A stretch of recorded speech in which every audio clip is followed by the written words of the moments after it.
Teaching, observations, and grit. You know, I remember there was a quote that came from Zen and the Art of Motorcycle Maintenance that is a real popular book that a lot of people have read. And the guy said that if you're getting your toolbox out and you need to work on, and you think you're going to work on your motorcycle, but you don't have gumption, which is the same thing as grit in my mind, then you may as well put your tools away, because without the gumption, that's the most important tool that you're going to have. Part of this presentation deals with that. And I'm going to start out here with these little attaboy I got from a lady that she was actually one of the supervisors at the college, and she drove a Honda car that was an '07 Accord, and she was constantly wanting to know what we needed to do to keep her car going. I taught a car care seminar for ladies over there. There was like 12 women there one time, and it was had quite a few slides in it. And I was talking about how every vehicle, if you're serious about keeping it up the way it's supposed to be maintained, needs to have its own bank account. In other words, you need to have money put back so that whenever it comes time to maintain that car, you'll have the money that you're going to need to spend. Whether you won't have to put up quite as much if you're paying, if you're doing it yourself, as if you're paying somebody else. And you know, everybody needs to do what they can. I had a picture I could have put in here of my grandson Tyler, and he was saying driving a little Honda Element that he bought from his uncle, and he was driving it to his job, and he noticed that his right hand power window stopped about halfway down. And so he was complaining to his dad. He says, you know, this window stopped halfway down. It better not rain while I'm at work today. But it turned out that his dad ordered him a $45 window regulator online, and I don't remember what vendor I sent him the link to, but one way or another, I think it was carparts.com. But anyhow, he ordered that, and he sent me a picture of Tyler working on putting that regulator in the door. And I told Tyler on the phone, it's kind of funny because his voice is really deep. He'll be singing bass, you know, and he'll be 17 in March. But he said he got that window regulator changed out, and the window works really good. And I said, you know, right now, what a lot of people don't know, because there's a lot of people that pull up to these drive-thrus and they have to open their door to do business because their power window doesn't work, and they either hadn't got around to fixing it, or don't know how, or don't have the money to pay somebody to do it, or just hadn't got it done yet, you know. But anyway, he took care of that problem because he didn't want it raining in his Honda Element that he drives. Anyway, this lady made it to a 300,000. You know, when she was at about 275, she says, what do I need to do? I said, I think I would put a radiator on there, just because that plastic radiator, when it gets old and it's been hot a lot of the times, that plastic starts to get brittle, and sometimes the pressure will split the radiator, and that's a car killer. So, you know, and belt tensioners should probably be, every time you put a belt tensioner on one, on some of the vehicles, worse than others, you probably ought to go ahead and replace the belt tensioner every time you put a belt on it, because that belt tensioner has got stuff on the inside of it that a lot of people don't even know is there. There's a bushing in there, obviously, and there's also a damper that's kind of like a brake shoe, and when it wears out, that's one of the reasons that you can actually look this up. Gates has got a really good video on this, and it'll show why that tensioner bounces. And if the tensioner is bouncing, it's basically hammering all of the other bearings on everything else is being driven by that same belt. But that's something else that needs to be replaced that people don't think about until it gives them a problem. And quite frankly, whenever something fails like that, it doesn't care what you have planned for that day. That's one of the reasons I tell them, like, for example, if a timing belt is coming up on a interval when it's supposed to be changed, you need to go ahead and decide to have that done, rather than letting the timing belt decide that it's going to decide for you, because it never picks a good time, and it bends valves, and it puts you down by the road, and next thing you know, if you don't have an extra car, you're going to have a rental, or you're going to have bum rides or something like that. Anyway, she got good service out of this Honda car. We worked on it and changed the oil regularly and did all the maintenance on it according to what the book said. Another guy that I was talking to at the Ford place up here was saying that he says his brother liked driving Asian cars, and he says, I've noticed that my brother, when he's driving one of these Asian cars, he has a vision for that car that's going to last him 500,000 miles. And so in order to hedge that bet, he makes sure that he checks every box in that owner's manual on every little maintenance schedule. And when I was working at the Volkswagen Mazda dealer, I noticed that a lot of the work that we did on Volkswagens and Mazdas was like a 22,500 mile service, or a 30,000 mile service or whatever. And some of those were kind of pricey. Like on RX-7s, we'd have to pack the front wheel bearings and all this kind of stuff. But the thing about it is, people would make sure that they had checked every box in all those books on a Volkswagen or a Mazda. But you let that same person drive a Ford or a Chevrolet or a Dodge, and they're going to beat the stuffings out of it and barely ever change the oil. But anyway, the domestic brands, according to what this salesman was saying, are a lot more forgiving when you don't follow their maintenance schedule than some of these Asian cars are. Of course, Asian cars do fine, but I don't really accept the fact that just because a car was made in Japan or Korea that it's a better car than anything domestic. But anyway, let's move on here. Some people need to rent a truck. Now, you see stuff like this on the internet all the time. This particular car was one that I saw right here in town. I thought it was kind of interesting. He was hauling all of this stuff on top of the car. That has oil kin to the roof on that car, and when he takes that stuff off the top, the top is probably going to be caved in to the point to where water puddles up there whenever it rains. Unless he pops it back out from the inside, and I don't know what he'll do to the headliner on that route. But there's a bunch of pictures you can find all over the place like this of overloaded, or cars that were loaded like that. When I was pumping gas back in the mid-70s at that gas station out there, there was a Gulf station where I pumped gas. It didn't have a veranda over the pumps and all, and we were a full serve station. And what happened was, if these people would go to the self-serve stations, which were a little bit cheaper whenever they were buying gas when the weather was pretty, but if it was thundering and lightning and raining or whatever, they would always come and let us pump the gas for them, but it's life in the big city, or in the little city, which is what that was. Long and short of it is, this guy pulls in on a nearly a brand spanking new Grand Prix, and there's scratches on the top of the car. And I said, how did these scratches get on the top of this brand spanking new 75 Grand Prix? And it was the name of the Landau, the half vinyl top and all, but the paint part of it had nasty scratches in it. He says, oh, I was hauling some bicycles up there. And I was thinking, okay, whatever. But anyhow, this right here was the career fair exhibit that I set up with this board and all these pictures of what goes on in my program. And I had some other little stuff over here that the students could do. And they could wire stuff up and watch lights flash and all this. And this thing right here was that ignition board I featured on my channel before, and it would make sparks pop all over the place. And I demonstrated the ignition systems all the way from a 72 Chrysler all the way to coil pack. And I didn't have room for coil on plug on that board. I ran out of room. But the point is, whenever we were over there, and I'd have on my uniform, I'd have on my patches and all that, and it was a really official kind of a thing. I was working on recruiting students, because when you teach automotive at a community college, you're supposed to recruit students, and I was, getting paid to do that, so I was over there recruiting students. Well, there'd be a whole big gym full of different displays from different programs and different, anything that you can think of over there. They would even have lawyers over there trying to recruit people into the legal profession.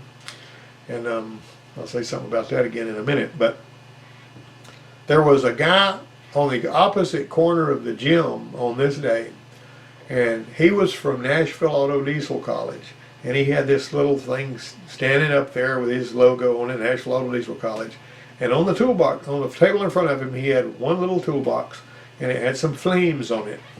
I don't even know that it had any tools in it, but this guy had some flyers and stuff for Nashville Auto Diesel College, making big promises to these guys that if you go to Nashville Auto Diesel College, we'll make sure that you get a job on a NASCAR pit crew when you're done.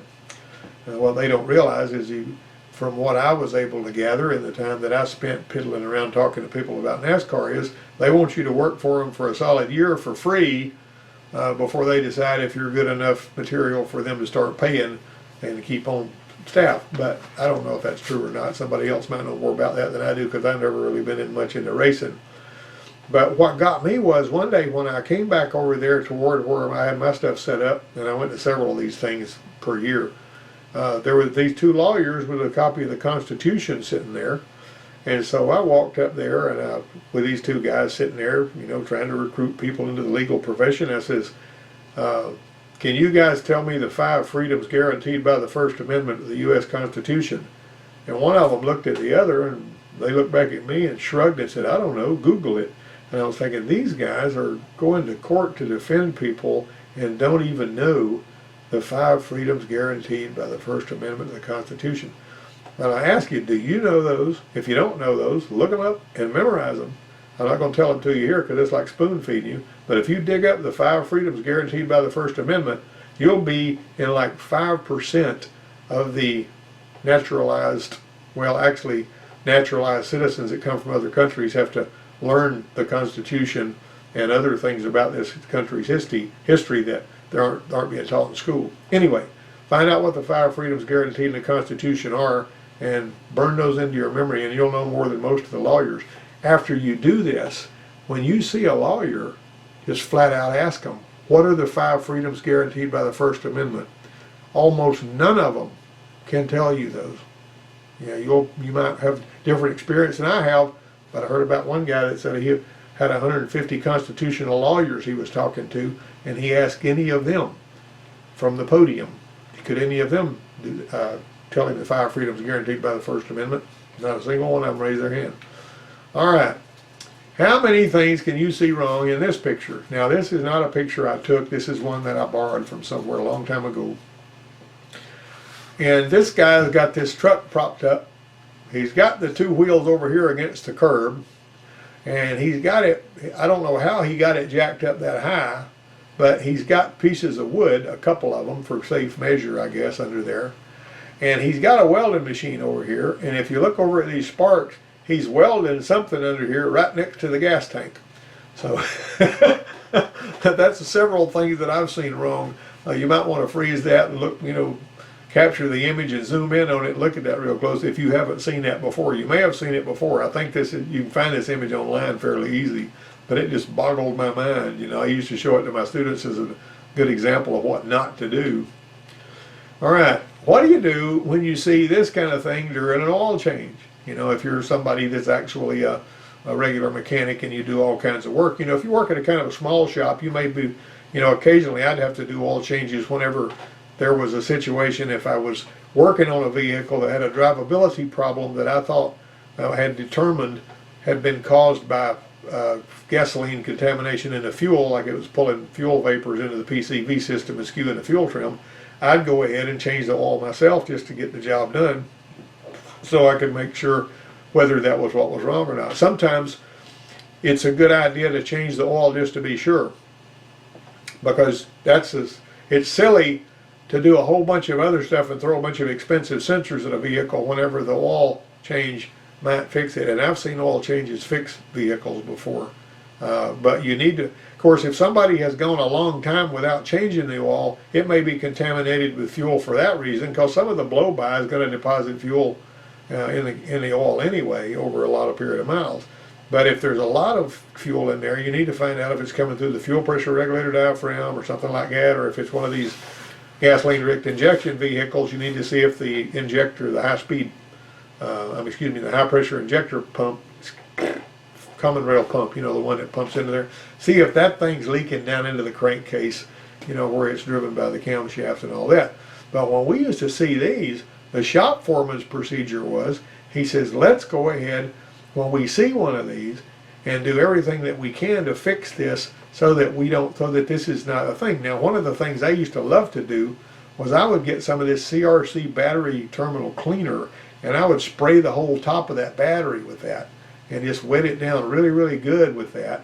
And then I would pull the car around there to where the high pressure washer was, and right there where the battery is, I would wash that thing off, and you can get every last little bit of that stuff off of there. Now, sometimes these terminals are coming apart because they're the little band type non-lead terminals, and you may have to replace some of those. In that case, you're going to tell the customer, hey, look, we need to do this, or you'll have to have your car jumped off. You may be starting having trouble, and it can cause problems. There's all kinds of ways you can sell, battery terminal replacements if just cleaning the terminals is not viable. Something else you can do, if you don't want to lose all of your computer memory and your adaptive learning from your computer and all that, is you can take one of those little, these little jumper boxes that look like a brick that's got a couple of jumper cables coming off that will start the car. I've got one of those, and that dadgum thing will start a car really good. You wouldn't think it would, but it will. And I've started a lot of cars with mine. and I hooked that thing up to the alternator terminal, the big terminal on the alternator if you can get to it, and hook the other one to engine ground. Make sure you got a good solid connection so that it's hooked up really good. Then when you take your battery terminals off, that thing is maintaining your memory. Now this little silly thing they had with the 9-volt battery that you plug into the cigarette lighter, that's hogwash, because a lot of them, the cigarette lighter goes dark when you turn off the key. But one way or another, I would take these off with that thing hooked up so I wouldn't lose the adaptive learning and all that. Not a bad idea to clean the throttle body anyway while you're at it, because on some of them Dodges, when you change out the battery, they wouldn't idle until they relearned how to open the idle air control up and compensate for that stupid throttle body sludge. Anyway, when I got through with one, I like for it to look like that. Now, yeah, I know the Autocraft battery may not be the best one all the time, but that was what the Advanced Auto parts people sold, and that was who I bought a lot of my parts for. But you might notice on this one here, I painted the positive terminal red and the negative terminal black for, put a rag around it so I wouldn't be painting the battery, because I like for everything to look nice and crisp and clean and all that. I kind of enjoyed these Autocraft batteries though, because if I got the 3-year batteries, at the automotive department, we were always running batteries down and charging them back up and jumping them off. Now, one of the things my students knew how to do really good was jump a car off, because every trainer car was the battery dead on it. Seemed like every time they went out there to get in one, or most of them were. We had like 12 trainer cars, and eight or 10 of them would have a dead battery when you went out there.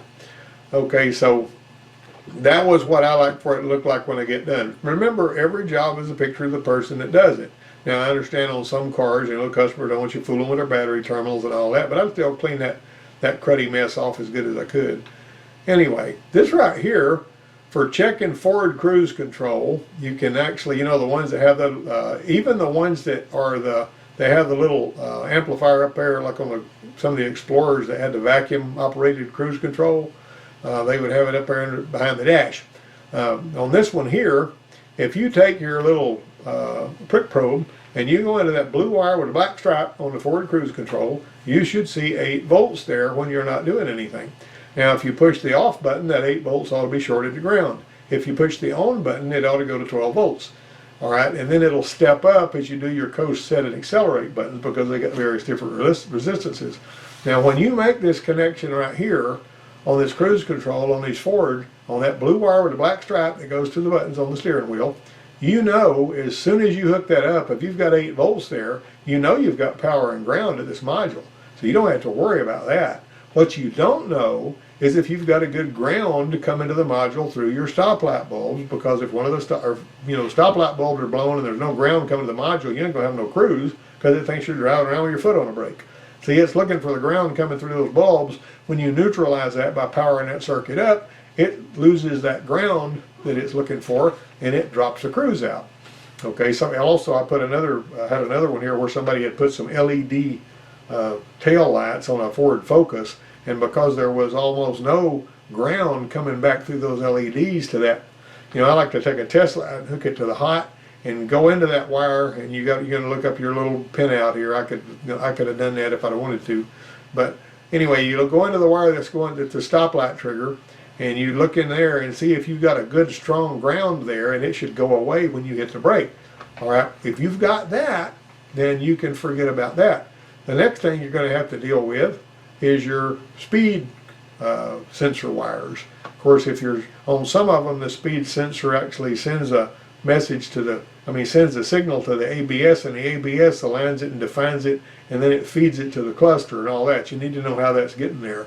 But you need to be able to use a scope to scope the vehicle speed signal, and not all of these electronic cruise units use the same kind of vehicle speed signal. So if you got one in your box that came off of a Mustang and you put it on an F-150, even if the one that came off the Mustang is good, it may not work on the F-150.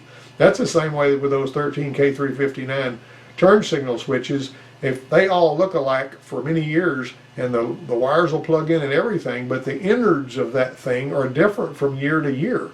And if you put a 98 turn signal switch, combination switch, on a 99 Expedition, you may find out that the wipers don't work right and nothing else does either. So you got to make sure you use the right one of them. Anyway, that's just a little cruise control tip.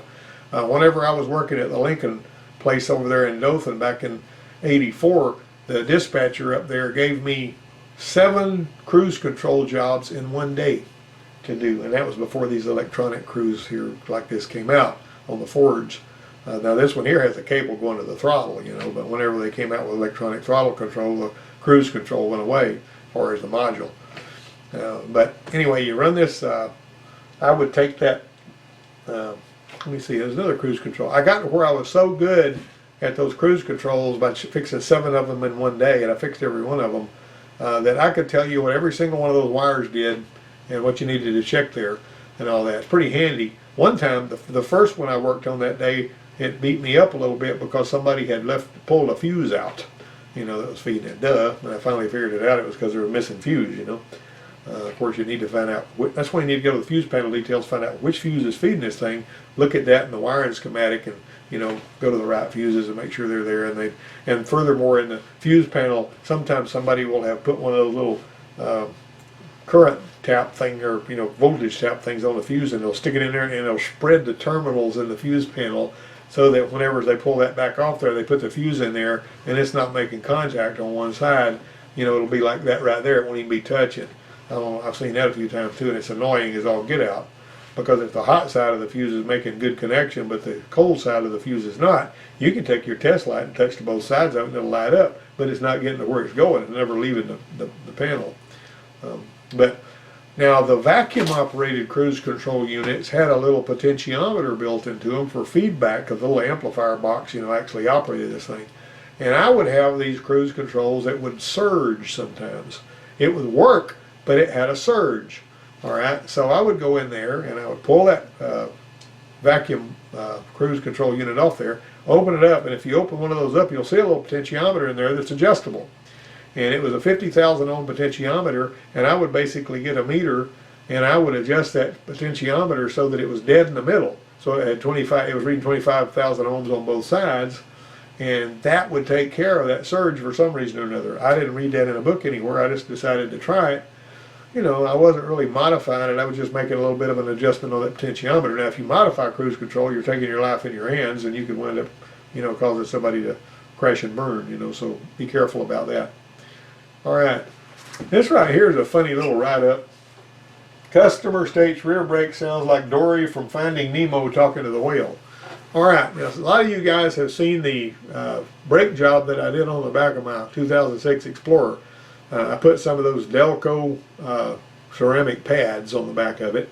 Now, you know, those were the ones I found that were I wanted ceramic. I didn't want to dust up my wheels. Of course, the back ones don't dust up your wheels all that bad anyway. But I went ahead and bought those. I said, Delco's, good brand, you know, I like Delco stuff. But the thing about it is I'm putting it on a Ford. So I went ahead and did that thing. When I drive my Explorer, you know, after the first few times I drove it, after I put those brake pads on there, it sounded exactly like Dory from Finding Nemo talking to the whale.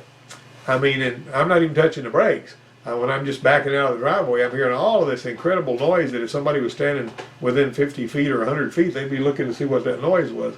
Now I'm going to drive it, and I didn't machine the rotors. It might not have done that if I, you know, took the rotors off and took them down there to Mike and had him machine them. But one way or another, that doesn't concern me a whole lot. If I was a customer and somebody else had done the brakes, I'd be squawking about it. But since I'm the guy that's the mechanic and I'm the customer, I'll know that I'm just going to drive that thing and I'm going to season the brakes. You know, I've been driving them and doing some fairly significant stops. You know, when you season the brakes like you're supposed to, when you're those brake pads, you're supposed to do 30 stops from 30 miles an hour with 30-second cool down. It takes about 15 minutes to do that. And so, and whenever you like go up to about 30 miles an hour and make a normal stop, you don't slide the wheels. You just want to heat those things up really good and get them seated in. And I'm just letting my regular driving take care of that. The vehicle stops good, brake pedal feels okay. I'm not too terribly concerned about it. First time I go somewhere with my wife sitting in the passenger seat, she's liable to go, whoa, you know, because she won't know we're not used to hearing that kind of thing. And I bought those Delco pads on Amazon. I thought about going over there and, you know, and leaving a review saying that they were noisy and all that. But they always say, well, you didn't machine your rotors, or you need to replace the rotors, and blah, blah, whatever, you know. All right, this was my dad back in the 70s. And in the 1960, he opened a shop and he worked on a bunch of foreign cars Well, this was an American car, you know, the Corvair, if you're familiar with it. And I think I told this story before, but somebody came to him and said, "Hey, can you work on my Corvair?" He goes, "Yeah, but it's summertime, it's hot, and I had to work on it with the doors closed." He said, "Why would you have to work on it with the doors closed?" They said, "Well, if somebody sees you working with a Corvair, they'll bring you another one, you know." But you'll look into that. This engine is extremely interesting, the way that it's put together and the way it works and all that. And Ralph Nader didn't like this car. He was wanting to try to act like it was not as safe as the Ford Falcon and all that. But those Corvairs had a kind of a low center of gravity. It'd be really hard to turn one over. But he basically, from what I had read somewhere, he skewed the test. He was acting like a Falcon is more stable in a turn than a Corvair because of the weight of the engine being in the rear and all that, whatever, you know. And I don't know how that all played out. But one way or another, this right here was the Pinto. The Pinto right here, if you look at that, you remember the Pintos that had this gas tank issue? And that's the old Ford Pinto. And this right here was probably, I read somewhere, and somebody correct me if I'm wrong about this, this was the first recall that was ever issued, the first government mandated recall that was ever issued on a vehicle. And you know, the thing about it is, these cars, whenever somebody rear-ended them, they had a tendency to knock holes in the gas tank and set the car on fire. As a matter of fact, in that old ridiculous old movie, what's Sam Mills the name of it? Top Secret, I think it was. They actually had a sort of a playoff on that, where somebody had a Pinto sitting there and another car came up and just barely bumped into the back of it. You know, that it looked like you could have put your hand in between it. It wouldn't even hurt your hand, but when it bumped to the back of it, it was a huge explosion when the Pinto blew up. Always make sure you know which O2 you're working on. In 1994, whenever Thunderbirds and the Cougars first came out, they came out with OBD2 and with all of the accoutrements for OBD2 3 or 4 years before it was necessary. Now they put the data link connector on the right side under there. That was a little bit of an annoyance, you know, because it's supposed to be on the driver's side somewhere. On some of these Hondas, I think some of them 95 Hondas, they put that silly data link connector behind the ashtray. You had to pull the ashtray out of the center of the console right there in front of you before you get to the data link connector. Anyway, if you know where cylinder number 1 is, and you know, you're going to know where bank 1 is. And if you know where bank 1 is, using these numbers, you can figure out which oxygen sensor you're getting the code for. You can I burned a bunch of time because I missed somehow how the oxygen sensors were numbered. You know, it's HO2S11 is the front sensor on bank 1, and that'll be on opposite sides. If it's a Dodge or a Chevrolet, then it will be if it's a Ford, and you're talking about the V8 or V6 engines. Now these sideways engines, all bets are off. You know, that's wacky. You just got to find out where cylinder number 1 is so you can figure out which one it is. My son's got a 2020 Toyota Corolla, and somebody ran over a little plastic trash can and knocked it up under his Toyota Corolla. And after that thing went in, you know, made its passage underneath his Corolla, his check engine light came on and his cruise control went dark.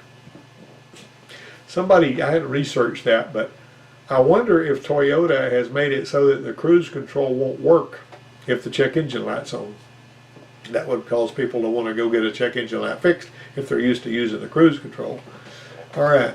Now, anyway, that's just a little slide I want to put on there. You can kind of save that and print it or whatever. I snatched that offline somewhere a long time ago. Don't do this. Older guys know better than to do this kind of thing. This is Clint Eastwood, and this movie is Every Which Way But Loose.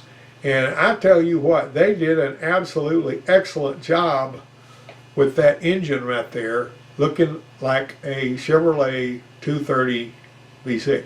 That's astonishing to me, and he looks like he's carrying something heavy too. An engine like that, a straight 6 out of a Chevy pickup without the transmission connected to it, weighs 500 pounds. Now, this is obviously a prop, and it's probably gutted and it doesn't have a crankshaft in it or any pistons or anything else.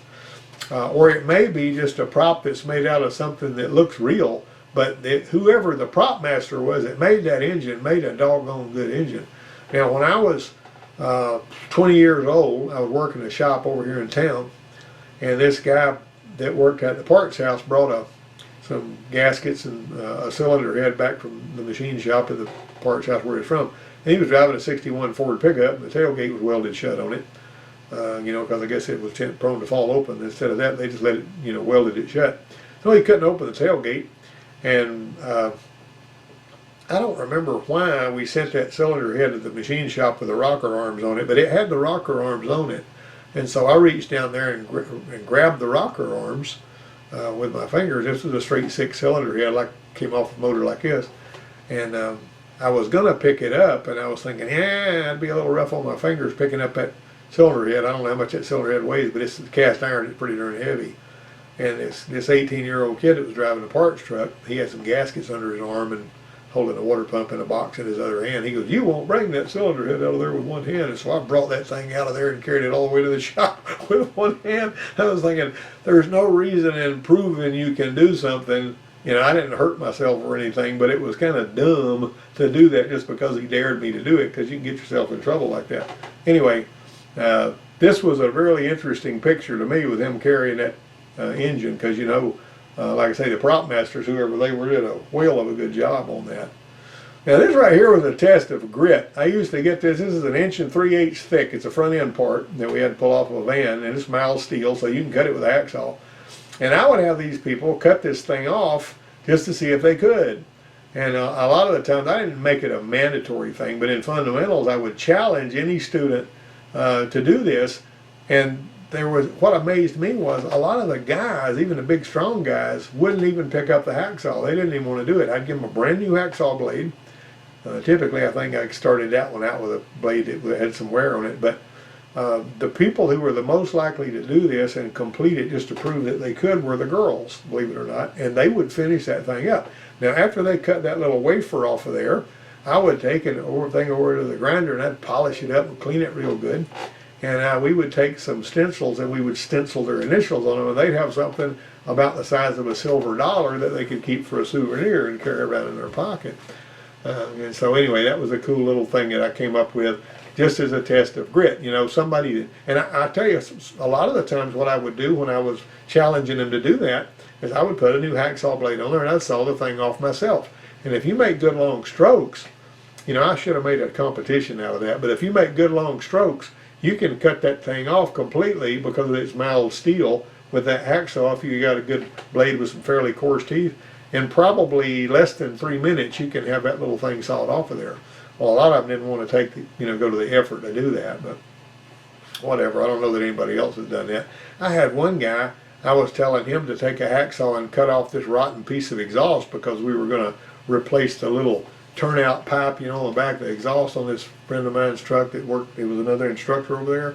And this thing was a rusty piece of pipe. And I said, take a hacksaw and whack that piece of pipe off. And this skinny kid wouldn't pick up the hacksaw. He goes, "Don't you have a sawzall or some power tool we can do this with?" And so I grabbed a hold of that thing with my left hand, and with about 5 strokes of that hacksaw, that thing came off there, because it was a rotten piece of pipe anyway. And it just irritates the stew out of me when somebody's lazy enough to where they, they want to do everything really quick and easy, Of course, quick and easy helps you make some money, but occasionally you need to have some muscle. All right, and you need to have some grit. This right here, time to get back to work. You see, this was my coffee table. This is where that coffee pot I've got that I use for my opening and closing slide is basically an older one I had. But this one right here, they put them brake rotors on this table I had out here in front of my office. They put all of the parts, when the parts guy came in, they like to put them there because that was a good place for them to go. And that's where I always knew to look for them. And I had this sign up here that said, "Don't waste time. Don't waste time." You see, and when it's time for class to start, they need to be out there working. They don't need to be watching cartoons on the computer or something like that. It's kind of funny. At lunchtime, sometimes I would let them watch a movie on the. They could only watch half of it at the time because it was a 2-hour movie, because lunch hour was only an hour long. And they'd bring their lunches and everything. They'd sit in and I'd watch a movie on one of the computers. And I went in there one day, and there was a whole bunch of guys sitting in the classroom, and they were watching the last few minutes of that movie Taken with Liam Neeson and everything. And of course, I walked in there, and they were just on the edge of their seats looking at this movie because some of them hadn't seen it. And I yelled out, "Hey, I've seen this. He's gonna shoot that fat guy." And they all went, "Woo!" I'll get out. Anyway, I just spoiled it for him. Now this right here, I saw this about 3 days ago in a big parking lot out here in town. And there was amazingly enough, there was a woman that looked like she was probably in her 40s that was getting out of that truck. It's a beautiful truck. And it's a 73 or 72 or 73 or 74 model. They all looked about the same. As the grill is what sets that off. This was an F100. F-150s didn't come out until 1977. And I went with my friend Alan to buy his brand new 1977 pickup in 1977. And so he walked in there, and you know, he was a farmer, and he had, you know, his crops had come in. He had plenty of money, and he'd already paid off all his bills. He's going to buy him a new pickup. So he goes in there to the Ford place, and we drove a green pickup around. It was a 77 model. I said, this is an F-150. It's a 5/8 ton. It's a little heavier than the old F-100 and all that. So we drove it, and we jumped some curbs and, you know, jumped some terraces on it and all that kind of stuff. Brought it back to the Ford place, and then we went down to the Chevrolet place. And 3 of the trucks we tried to start at the Chevrolet place, when they gave us the keys, wouldn't start. We opened the hood on one of them, and the breather was off of it, laying down there in the engine compartment somewhere. And I said, this is ridiculous. You know, they don't even look after the, you know, back in those days, whoever was running that place didn't look after them good as far as the trucks on the lot. These were brand new trucks. Went back to the Ford place, and so he says he cut him a deal. They put him a AM/FM cassette in there because 8 tracks were going away by that time. And he says, I want this cassette radio in there, and also did that. So he says, they said, okay, that'll be $5,000. That's how much a truck like that. The plain truck, no air conditioning, automatic transmission, $5,000. And it had a 351 with a C6 transmission. Oddly enough, that transmission had a drain plug on the transmission drain pan. I think it was supposed to be for a U-Haul or something. But anyhow, so the guy behind the counter says, well, if you'll finance this, it won't cost you but about 2% more. And he says, yeah, but if I pay for it all now, it won't cost me any more. And so he wrote the guy a check, you know. Nowadays, I've heard that they'll actually charge you more money for the vehicle if you pay cash for it. I don't know if that's true everywhere, but anyway. But this was a pickup, that same year model, that I bought in 1978 and paid $2,000 for it. And I've got a whole story, I mean, whole gaggle of stories I could tell about that pickup, and I'm not going to go into that right now. But anyway, that was a really good pickup, and I had driven it. I drove it for years, and then finally I sold it to somebody for like $500. But I had put many, many, many miles on that truck, and you know, pulled a big heavy trailer when I moved back from Texas and all that with it. One of my favorite vehicles, that old truck there. It had air conditioning on it too, which was dealer installed air, but it was still good air, and it was nice and cold. But anyway, this one here reminded me of that one there that I had, which I really liked. All right. This one here was a 65 Impala I saw in a neighboring town. I had to take a picture of. That one's still on the road. I don't know if somebody rescued it out of a barn. I don't know if they rescued it out of the grass, but they did a jam-up job. This one here, on the according to the little badge on the fender, left front fender, that's a 65. You can look at these Chevys if you know them, and you can tell by the tail lights what year model they are. And also, if you know how to look at the grill, you can. I had said in one of these things that I could, up until about 1975, if I was driving down the road at night, I could look in the rearview mirror, and by the shape of the headlights that were coming up behind me, I could tell you exactly what make and model most cars were. But after about 1976 or 7, all that went out the window, you know. Because every year, for many years, they changed the body style on cars, not on trucks. Sometimes pickups would have the same body style for several years in a row. This one here is a 95 Ranger I saw the other day. It's just kind of sitting out there. Obviously the back glass is broke out. They may have parked it because the back glass was broke out and they couldn't afford to get one put in it. I don't know if that's the case. Or they may have just parked the truck for some other reason and some kid busted the back glass out of it. But they basically have it tarped over, and I guess ultimately they plan to fix this truck and drive it. You know, but it's always kind of sad when you see a truck like that you know was those were really good trucks, those little, you know, mid-90s Rangers, and they were exactly like a Mazda, and then Mazda started putting different engines in them later on, you know.